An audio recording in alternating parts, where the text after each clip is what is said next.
Assalamualaikum warahmatullahi wabarakatuh. Salam sejahtera untuk kita semua.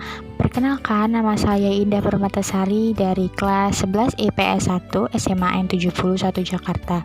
Kali ini saya akan menjelaskan tentang infografik Perhimpunan Indonesia.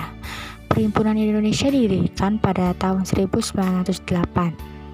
Pengertian Perhimpunan Indonesia. Perhimpunan Indonesia adalah salah satu organisasi pergerakan nasional yang didirikan di negeri Belanda. Perhimpunan Indonesia didirikan oleh mahasiswa Indonesia serta orang-orang Belanda yang menaruh perhatian pada nasib Hindia Belanda yang tinggal di negeri Belanda.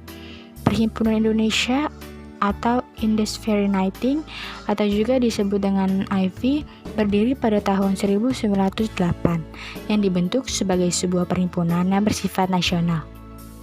Organisasi ini merupakan ajang pertemuan dan komunikasi antar mahasiswa Indonesia yang belajar di negeri Belanda.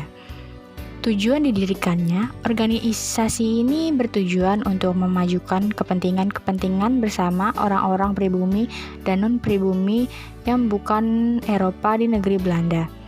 Mulanya hanya organisasi sosial, kemudian berubah menjadi organisasi politik yang berusaha suatu pemerintahan di Indonesia yang bertanggung jawab hanya pada rakyat Indonesia. Program kerjanya yaitu mengusahakan suatu pemerintah untuk Indonesia yang bertanggung jawab hanya pada rakyat Indonesia semata-mata, bahwa hal yang demikian itu hanya dicapai oleh orang Indonesia, bukan dengan pertolongan siapapun. Dan di samping bergerak di bidang sosial, organisasi ini juga merambah ke dunia politik dan menerbitkan majalah Hindia Putra. Lalu asas-asas Penghimpunan Indonesia. Penghimpunan Indonesia bergerak berdasarkan 3 asas, yaitu 1. Indonesia menentukan nasib tanpa campur tangan pihak lain. 2. Indonesia akan bersatu untuk mencapai kemerdekaan dari penjajah Belanda. Dan yang terakhir, 3.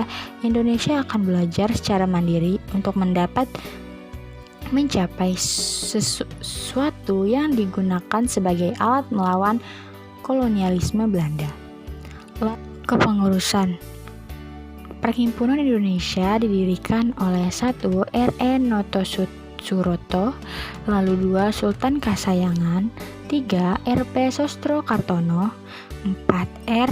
Husein Djodiningrat, lalu yang kelima Noto Diningrat, yang terakhir Sumitro Kolopaking, lalu dipimpin oleh Muhammad Atta yang dibantu oleh Ahmad Subarjo.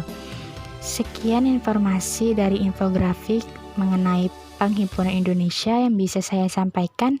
Kurang lebihnya mohon maaf. Wassalamualaikum warahmatullahi wabarakatuh. Terima kasih.